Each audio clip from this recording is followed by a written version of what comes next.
오늘 하나님의 말씀 속에서 바울의 흔적에 대해서 우리 같이 은혜를 나누고자 합니다.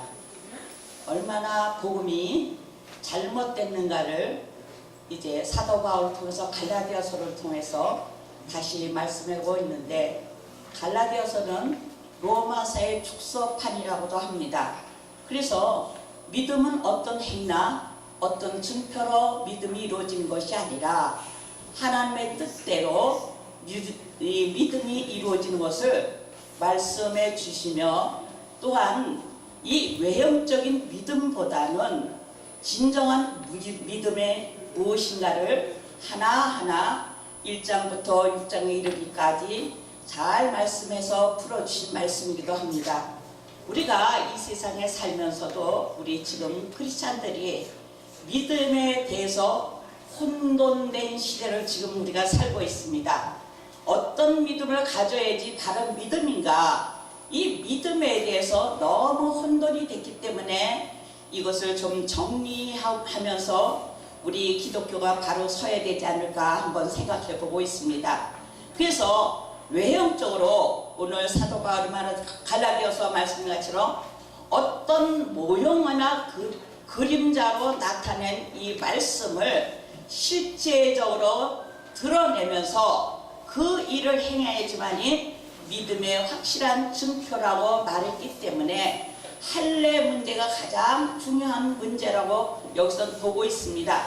그래서 사도 바울을 통해서 복음을 전수받았습니다. 믿음으로 말미암아 의롭게 된다. 믿음으로 말미암아 너희는 자유자가 되었다. 이 자유를 방종하는 데 쓰지 말라. 이 자유를 그리스도 안에서 바로 살아라고 5장부터 결론으로 말씀해 주고 있는 말씀입니다. 왜냐하면 이 베드로도 복음을 전하다가 유대인들이 나타나니까 이방인들과 식사하다가 그냥 떠나가 버린 거였어요. 이제 베드로 사도는 유대인을 향해서 복음을 전하라고 하나님이 세웠는데도 유대인 앞에서 당당하게 쓰지 못한 것을 바울을 통해서 책망을 받는 걸 볼 수가 있죠. 바울은 이방인의 사도라고 또 부르지 않습니까? 그래서 이방인의 사도가 우리에게 어떻게 복음을 증거했는가? 사도 바울이 내가 나를 괴롭게 하지 말라. 내 몸에 예수의 흔적을 가졌다고 했습니다.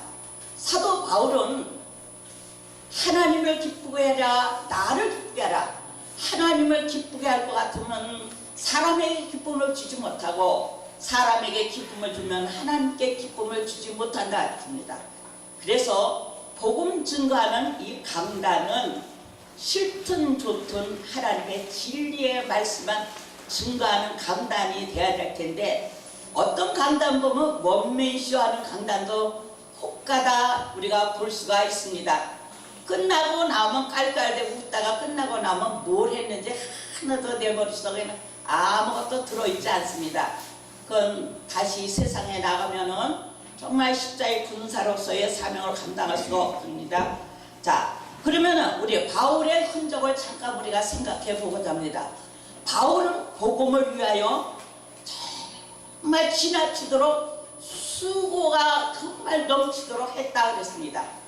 사도 바울의 정말 이 고난의 수고의 이 흔적을 우리가 볼 때 정말 나는 얼마만큼 복음을 위해서 정말 넘치도록 수고가 지나치도록 이 복음을 위해서 헌신했는가 다시 한번 생각해 볼 수가 있습니다. 그래서 바울은 이같이 지나치도록 헌신한 이 복음을 위해서 증거하기 때문에 1차 전도여행, 2차 전도여행, 3차 전도여행을 통해서 복음만을 증거했습니다. 이같이 이렇게 복음을 증거하다가 옥에 갇히는 일도 많았고 또 매도 수없이 맞았는데 대창으로 40에 하나 적은 매를 3번이나 맞았습니다. 왜 하필이면 40에 하나를 뺐습니까? 이렇게 어떤 분이 물어보더라고요. 40은 유대인들의 형벌인데 40대를 맞으면 죽음을 얘기하는 겁니다. 그래서 죽음에 하나 빼는 매를 39대를 때린 겁니다. 왜? 죽기까지 뭐 했어요? 때렸다는 거예요. 그래서 우리가 40회 하나를 정말 빼는 매를 3번이나 맞고 돌로 또한 받았을 때, 그때 사도 바울이 이렇게 고난당했을 때 뭘 했습니까? 주여 내 영혼을 받으옵소서. 이런 고난의 그런 기도도 한 것을 우리가 말씀을 통해서 깨달을 수가 있습니다. 그래서 이같이 사도 바울의 이런 고난의 흔적을 통하여서 무엇을 나타내기 위해서 이렇게 고난을 당했는가? 복음을 위해서 고난을 당했다. 이 복음이란 기쁜 소식이고, 이 복음을 통하여 우리의 영혼을 살리시고, 이 복음을 통해서 하나님 영광 받아주시는 것을 우리가 믿습니다. 이같이 일주일을 깊은 바다에서 지냈으며, 일주일을 깊은 바다에서 지냈다. 로마로 유배당한 우리 내용을 알 수가 있습니다.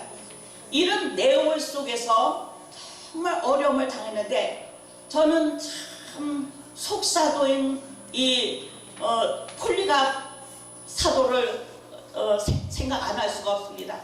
폴리갑은 사도 요한의 제자였는데, 너 예수 믿을 거야 안 믿을 거야? 유대교들이 엄청 많은 기독교인들을 학살했습니다. 중세시대 때. 어마어마하게 숫자도 헤아릴 수가 없다고 합니다. 60만보다 더 많다고 합니다. 이런 기독교가 학살을 당할 때 스데반도 잡혀서 그 화염털로 들어갈 때, 주여 내가 무엇이간데 이 영광의 고난에 동참하게 하신 하나님께 감사하다고 하나님께 찬양하면서 그 화염털을 향해서 뚜벅뚜벅 걸어갔습니다. 믿음이 아니면 이런 생활을 할 수가 없다고 해요. 저는 전도사 생활할 때 굉장히 고난을 많이 당했는데, 제가 이 스데반의 고백을 통해서 제가 막 울었어요. 하나님, 저는 지금 화염불로 가지도 않는데 왜 이렇게 힘들어하는지요. 전도사를 그만두고 싶더라고요. 얼마나 힘든지요. 난요 그만두고 싶은데, 그런데 이 말씀을 딱 주시면서 너는 스데반의 고난을 모르느냐? 고난은 하나님의 영광이니라. 고난은 하나님의 영광이다. 그 말씀을 깨달고는 무릎 꿇고 회개하고 기도했습니다. 우리가 고난을 통해서 우리가 정말 하나님 앞에 고백하면서 나아갈 때 장차 우리에게 닥칠 고난도 감당할 수가 있다는 것을 우리가 다시 한번 깨달을 수가 있습니다.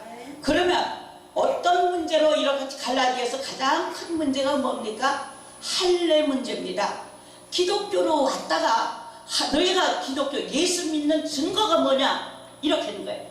예수 믿는 증거 보여달라. 그러니까 오순절에서 방언을 또 말했지 않습니까? 근데 그것보다도 예수 믿는 증거가 뭐냐고 이렇게 말했을 때 할례를 통해서 증거를 했는데, 우리는 말씀을 모르면 방황합니다. 할례가 뭐냐? 어떤 천주교 신자가 저도 참 어렸을 때 할례 성경 읽다가 할례가 뭔지 내가 신부님한테 전화해서 물어봐야 되겠다고 저녁 때 전화를 했어요. 저도 옆에 있었어요. 신부님, 할례가 뭡니까? 그러니까 신부님이 전화를 받으면 당황하면서 그거 말할 수가 없는데요. 그거 말할 수가 없다 그럽니다. 얼마나 표면적인 유대인입니까? 우리는 내면적인 뭡니까? 유대인이다 그랬어요. 할례는 어디다 그랬어요? 사도 바울이요? 마음의 할진이라 했어요. 마음의 할진이야. 우린 다 할례 받은 자들입니다. 복음으로 우리가 믿음을 받았습니다. 할례의 깊은 뜻은 그 생식기의 표피에 피를 내고, 그 다음에는 피를 낼 때 그 안에 거가 이렇게 딱 드러내는 것을 할례라고 합니다. 장차 그리스도가 오셔서, 할례의 내용이 장차 그리스도가 오셔서 너희를 위해서 십자가에서 피 흘리실 것을 이미 할례를 통해서 예언하셨다고 해요. 그래서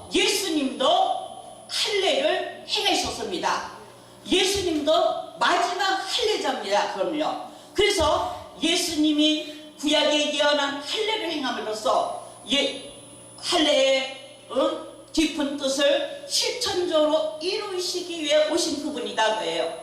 그래서 그 예수님이 십자가에서 죽으셔서 피 뿌리시고 사흘 만에 다시 살아나실 우리가 부활절 얘기하지 않습니까? 그래서 할례를 꼭 받아야 된다고 유대인들이 내세운 것은 선민의 증표지만은 우리는 영적인 하나님의 자녀들의 선민의 증표를 받았습니까? 아멘. 받았습니다. 우리는 믿음으로 마음의 할례를 행했기 때문에 받았다고 자부하면서 유대인들에게 속지 마라. 어떤 천주교인들을 딱 만나는 게 뭐 우리가 큰 집이다. 그래서 큰 집은 무슨 큰 집이야. 너희가 타락했기 때문에 우리 개신교가 큰 집에서 나온 것이 아니라 너희가 타락해서 우리는 고차원적으로 우리 기독교가 우리 이 복음을 지켜나온 거다. 너희가 중세 세대 때 너희가 변질되지 않았느냐 그랬더니 말을 못하더라고요. 말을 못해요. 당당하라고 해요. 꼬리 내리지 마세요. 천주교들 자신 만만하게 하셔야 된다 그거예요. 그래서 그런즉 무할례자가 율법의 규례를 지키면 그 무할례를 할례같이 여길 것이 아니냐. 너희가 할례 받은 자는 뭘 지켜야 돼요? 율법을 완전히 지켜야 돼요. 근데 율법의 행위로는 구원받을 육체가 있다 그랬어요? 없다 그랬어요. 없다 그랬어요. 율법의 행위로는 구원받을 육체가 없으니까 우리는 이렇게 마음에 율법 할례를 행해서 온전한 뭐가 됐어요? 하나님의 자녀. 우리는 온전한 하나님의 자녀 선민 유대인이 됐다 그랬어요. 그래서 유대인의 근본 누가 가져왔어요? 로마 캐톨릭이 가졌습니까? 우리가 가졌습니까? 우리가 가졌다고 그랬어요. 이 개신교에 이런 자부심을 갖고 우리가 복음을 증거해야 된다 그거예요. 증거해야 된다. 외형으로 하면 안 된다고 해요. 내적인. 그래서 내적인 이 할례 받은 자의 삶이 무엇인가를 4장, 5장, 6장에 말씀하고 사도 바울은 오직 이면적 유대인이 아니요 할례는 마음에 할지니 영에 있고 율법의 조문에 있지 않하다 그랬습니다. 우리는 영에 있다 그랬습니다. 우리는 말씀 안에서 영적으로 우리가 하나님 앞에 인치심을 받았다. 그러면 어떻게 인치심을 받았느냐? 너희가 나를 택한 것이 아니라 내가 너희를 택하여 불러 세웠다고 했습니다. 너희는 죄인 되었을 때 우리 정말 하나님께서 우리를 불러주셔서 십자가의 도의 선물을 주셨습니다. 은혜로.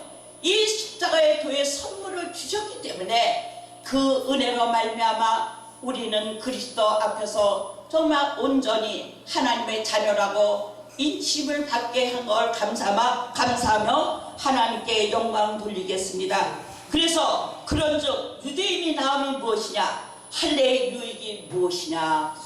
할례의 유익은 아무것도 없으되 구약에 이미 그림자로 난 지 8일 만에 할례를 행해서 하나님의 선민 자격을 준 건 이미 그리스도도 나신 지 8일 만에 할례를 행해서 장차 내가 이 땅에 십자가에 죽을 것과 부활할 것을 예언했습니다. 그래서 십자가의 도를 믿는 자들은 하나님께 영광을 돌리며 하나님의 자녀에 대한 놀라운 역사가 있습니다. 그래서 사도 바울이 야 너희들이 나를 괴롭히지 말라. 할례 갖고 자꾸만 얘기하지 말라. 이렇게 하면서 내가 나에게는 무슨 흔적만 남기로 한데 내 그리스도의 흔적을 남긴다 했어요. 우리 모두 그리스도의 흔적을 남기는 성도들은 참다운 삶을 영위할 줄 믿고 하나님의 영광을 해서 살아가는 아름다운 모습들이 되실 것을 주 예수 이름으로 부탁합니다.